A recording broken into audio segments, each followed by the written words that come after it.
This review's on the movie Unfriended Dark Web. I'm the angry guy. I'm going to tell you like it is. Unfriended Dark Web was Steven Suko's directorial debut. He is also the writer for this film and the writer for the 2004 United States remake of The Grunge and its sequel, among others. The main characters were Colin Wooddale, Stephanie Nongriris, Betty Gabriel. Remember, she was in Get Out. She's standing at that window. Rebecca Rittenhouse, Andrew Lees, Connor Del Rio, Shivra Winyani, and Brian Adrian. I'm not troubling people with a synopsis at the beginning of my review who are not interested in social media, don't like to watch people working on their computers, plus all the action in the film occurs on a computer screen. If you discontinue this review right now, I understand. I'd like to thank you, though, for watching it to this point. Thank you. In the film Unfriended Dark Web, the main character, Matias, participates in a webcam game night through Skype with his friends, of all whom are in different locations. While the 6 friends remotely play cards against humanity, Matias is also working on reconnecting with his deaf girlfriend, Amaya, with a new program he created to make it easier to communicate with her. With all this going on, Matias is deleting repeated messages sent to a Facebook account registered to Noah C4. Beginning of the night, Matias' friends teased him. They could actually see his pores on his face. They asked him, well, what'd you do? Did you buy a new laptop? Matias says, in fact, he did.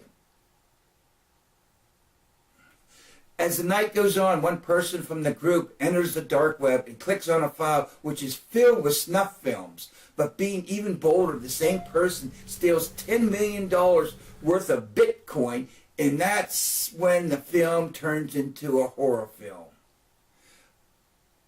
I was tired and went to bed early. I ate too much candy. At this time, it's near Halloween, so I thought, why not watch a scary movie in the dark while in bed? To tell you the truth, this film, up to the halfway point, convinced me with all this terrible hacking that can go on with someone's computer, I better start deleting my social accounts tomorrow morning. And that's the truth. But at the 2/3 mark in the film, I settled down and realized, hey, I don't mess around with the dark web. One item about the dark web, which I don't know if it's true or not, when a person enters the dark web, they can find out who you are. But after entering, no one knows or have any idea what you're doing in there. I don't know if that's true or not. Most of the social media that the characters were using in the film, I know of them, but don't know how to maneuver around the programs like the characters did. For me, when the first video games came out, I never liked to watch other people play. It surprised me that I stuck with this film after it started. The film structured in a way that the 6 people on Skype were not showing off, but being themselves and having fun.